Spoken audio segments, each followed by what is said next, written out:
Welcome to Identity Crisis, aligning your site to Google's machine learning. Thank you. I'm going to screw up the direction of the slides, by the way, like a million times. Thanks. We'll just start this off anyway. My name is Mordy Oberstein. That's me. In case you don't know what I look like, I don't know why we do this as hosts and speakers, but we tend to put our picture up there in case you're blind and you can't actually see me. So that's me. A much better and more handsome version of me, but it's me. I'm the CMO of Rank Ranger. I'm the host of the InSearch SEO podcast, which you can find on Stitcher, SoundCloud, Spotify, on the Rank Ranger blog, and anywhere you can find a podcast. And it comes out each and every Tuesday. I'm also the host of a Twitter chat called #SEOchat. You can learn about SEO, interact with some of the bigger minds in SEO, and that happens 8 p.m. Israel time every Thursday, except this Thursday because it's Thanksgiving in the States. All right. Enough about me. Rank Ranger. I can see a screen here. Okay, great. Rank Ranger is an all-in-one SEO platform. We track your rank, your search competitors, search feature performance, traffic, clicks, anything and everything to do with search marketing. We do it. Onwards. Okay. Google's machine learning. It's probably the most complicated thing going on in SEO right now. It's probably the biggest thing going on in SEO right now, and I have 14 minutes to do this. So we're all screwed. But I'm going to do my best. Okay, so I'm going to divide. Here's the game plan. Okay, we're going to go through what Google's machine learning properties are, how they work really quickly, what Google's doing with them with websites, and then what that actually means for you if you're doing work on a website. Raise a hand. Who does any sort of work on a website? Content, anything? Okay. So this pertains to most of you, and it's something that most people are not talking about, so hey, this is good for you. Okay, I divided Google's machine learning properties into two groups. There are not actually two groups, but because I have 13 minutes for this, I'm going to make it a little bit more simpler. Okay, first group. These help Google understand words, because words are really important. The first one is neural matching. As opposed to explaining how Google uses neural networks and blah, blah, blah, no one cares, here's how it goes. Okay, 5 years ago, you did a search. You wanted to know about the rule against walking with the basketball. Because in basketball, you have to dribble the ball. You can't walk with it. And that's called traveling. But let's say I'm an idiot, and I didn't know anything about basketball. You don't like sports, you're not an idiot. Right. And I didn't know what traveling was. And 5 years ago, I did a search for rule against walking with the basketball. I would probably get a lot of results about walking with the basketball and rules, but Google now knows that I mean traveling. Neural networks, neural matching is like a matching of synonyms. And it's a matching of, I didn't use the exact term, but Google's able to match that up to the precise definition. That's one. Two is BERT. And BERT's relatively new to SEO. Hey, BERT. BERT works like this. Really, really simply. BERT helps Google understand the words to, for, and of, and it also helps Google understand multiple meaning words. What do I mean? Are there any hands? Let's say I did a search for driving for the disabled. How you understand the word for is really freaking important. Meaning, it could be, I'm a driver, and I want to make money driving for the disabled. It could also mean I am disabled, and I want to know about driving for the disabled. How do I drive? BERT helps Google understand prepositions and what that for actually means. It also helps Google understand something like how to turn right. Do I mean how to turn right? That's my right? Yeah. How to turn right? Or does it mean how to turn correctly? BERT helps Google understand what you actually mean. Next up are the second group of properties. Google uses machine learning to understand concepts and what's subsumed under a concept. What other concepts is this concept related to? And the most popular, the most known is called RankBrain, which came out in 2016, and it's really, really complicated, but I'm going to show you a really easy way to understand it. 5 years ago, you searched for buy car insurance. What do you think you got? No, seriously, what do you think you got? You got websites where you can buy your car insurance, right? Geico, Allstate, Nationwide, whatever car insurance companies you have here. I have no clue even though I live here. Now what you get is like this. RankBrain says, when a user types in buy car insurance, what's subsumed under the idea of buying car insurance. Well, what policies to buy, who to buy it from, comparisons of different policies, reviews of different policies, what you need, what you don't need, everything you want to know about car insurance. And lo and behold, you see all those red sites there? Those are not sites where you can buy car insurance. Those are sites where you can learn about buying car insurance, and 4 out of the 10 results are just that. So 40% of page 1 results for this term have nothing to do with actually buying car insurance. In fact, at some points, the featured snippet, that top box that everyone loves, was for a page where you can learn and not buy car insurance. That's RankBrain. 2 is the topic layer. The topic layer came out in October of 2018 as part of Google's big 20th anniversary updates. And it goes something like this. It applies mainly to the mobile knowledge panel, but it does manifest itself in many, many other places.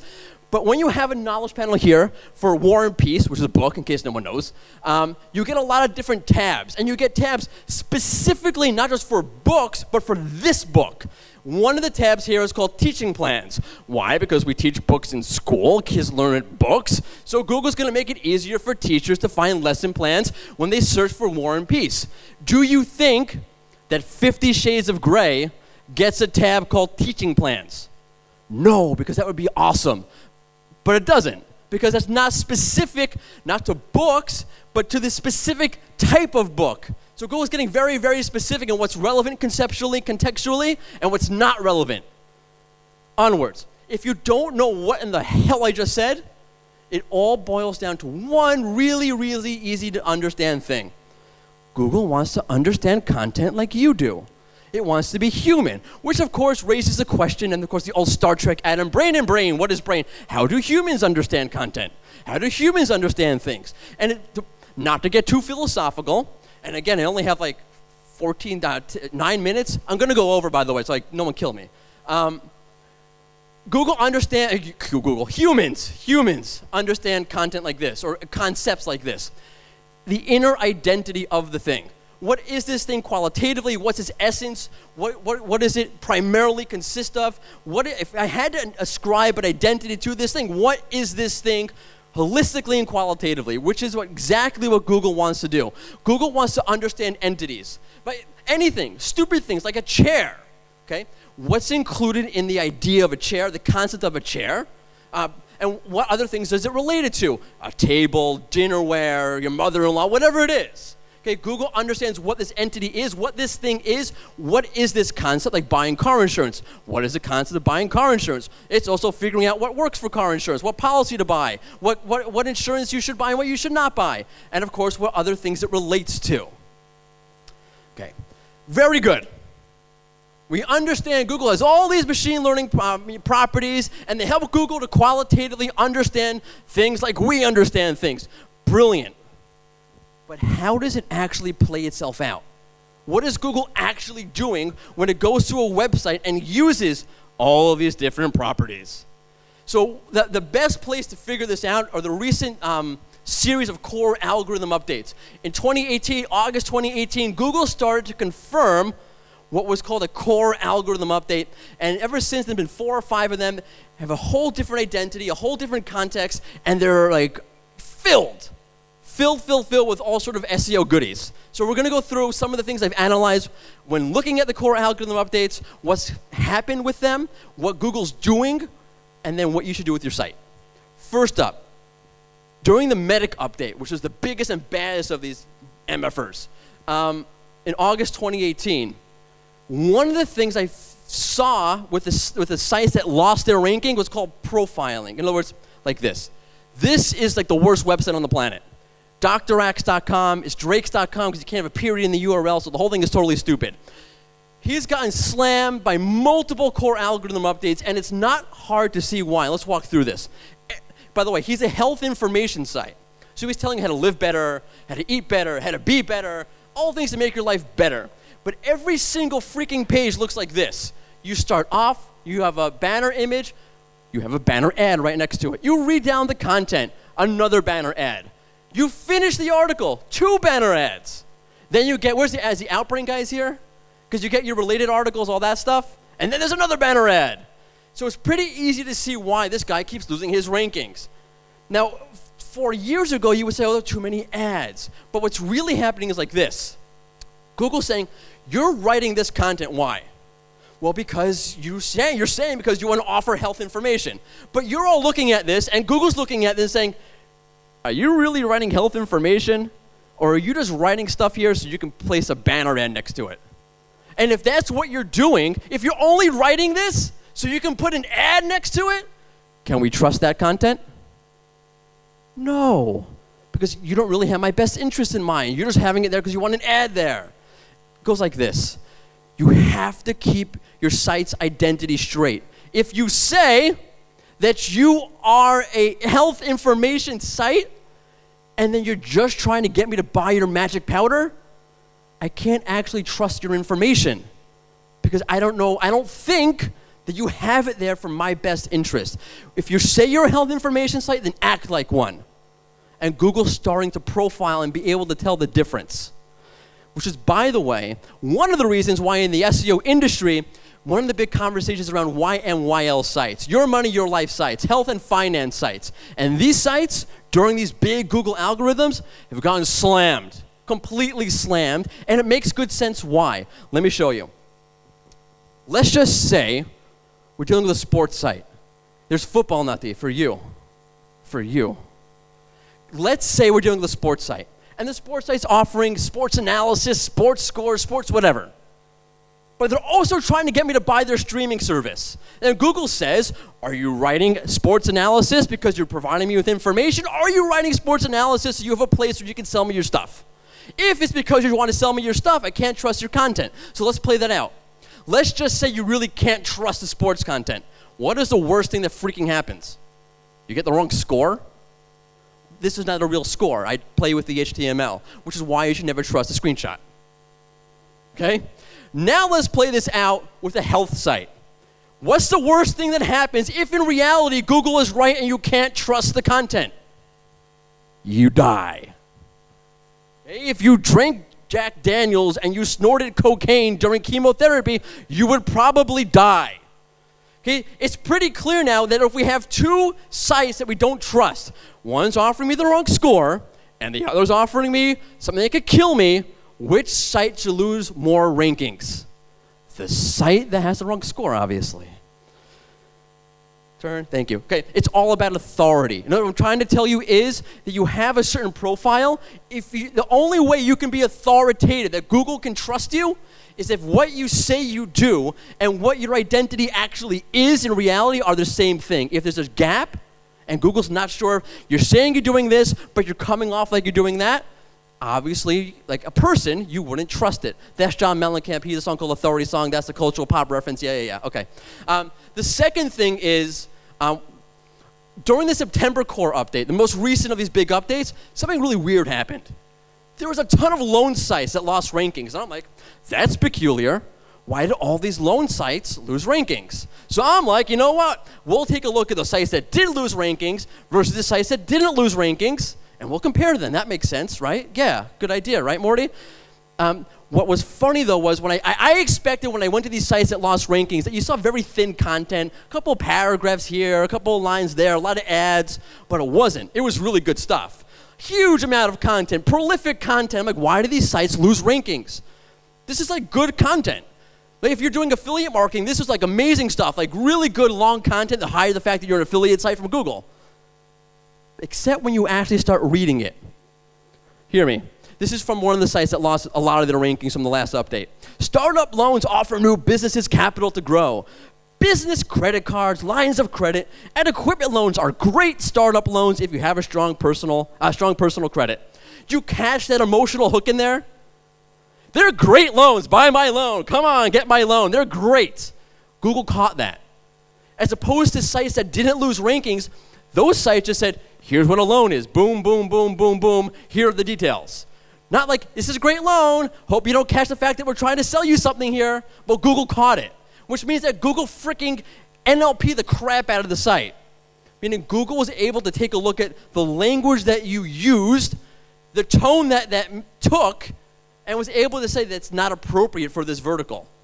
Now you might be saying, well, I guess I can't have any fun with my content anymore. It's not true. you have to watch your tone, and Google has said this, relative to the vertical. So for example, let me just give you a really quick rundown of how you would do this. Don't do anything that the super authorities in your industry, in your vertical, are not doing themselves. In other words, if you have Google has super authorities, like WebMD. Google trusts that website. Dr. Joe Schmo, Google doesn't know if he trusts it or not, but WebMD, Google trusts. If you see something that the super authorities in your industry are doing, do that. If they're not doing something, don't do that. I'll give you a really quick example. This is from WebMD for the keyword cancer and diet. You get cancer, diet, eating right when you have cancer. Informative, not trying to sell me anything. Straight up informational title. Here's Dr. Axe again.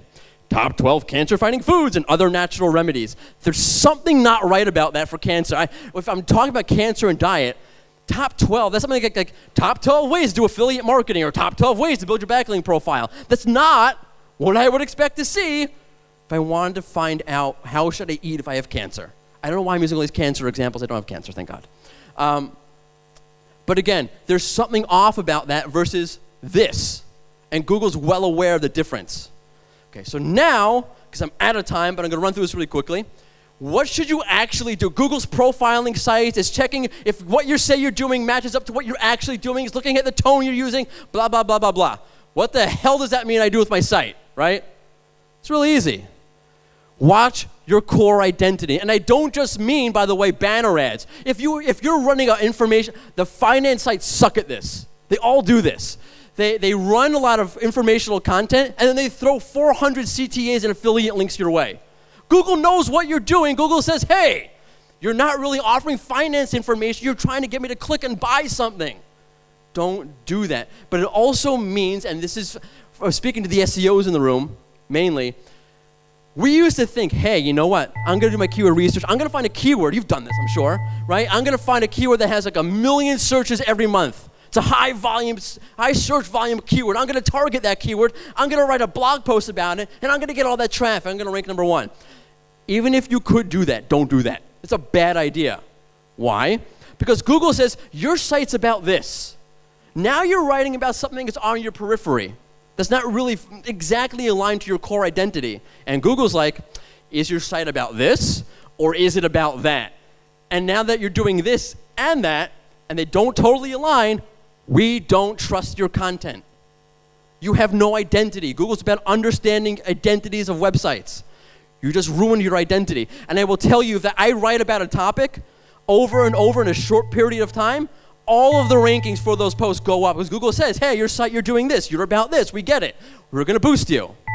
Okay, the second thing you should do is, I'm almost done, I swear to God. Oh, it's okay. The other guy went like 5 minutes over.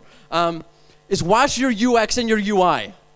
Okay? It's not as about watching your if you put too many CTAs, if your user experience says that you're a commerce site and not an informational site, Google's going to pick up on that. Keep your tone straight, like I mentioned before. That guy is ripped. But keep your tone straight. It's steroids for sure. Come on, right? It's okay, it's whatever. I'm not going to get into it. Watch your tone. I want you to think about, if I use this word, what latent message is it sending to Google about what I'm writing? If I'm writing, what a great way to get a loan, I'm sending a message to Google that I'm trying to sell something, and Google might say, selling right here, right now is inappropriate. And the last thing, I'm done, the last thing I'm going to tell you is, in the SEO world, we suck at this, is stop thinking about authority linearly. We think, okay, authority, I'll get a bunch of backlinks. I'm authoritative now. I'll write an author bio. I'm authoritative now. Look at me. I'll do all these things to get authority, and they don't work. Yeah, okay. What you said. I'm done. Think about authority as like more holistically. What am I doing with my site, and what message does that send to Google holistically? And I'm out of time. I'm over my time. If you want to find me, by the way, I am Mordy at rankranger.com, and you can find me on Twitter at Mordy Oberstein. I like followers, so follow me. Thank you very much. Have a great time. They're going to shoot me now. Bye.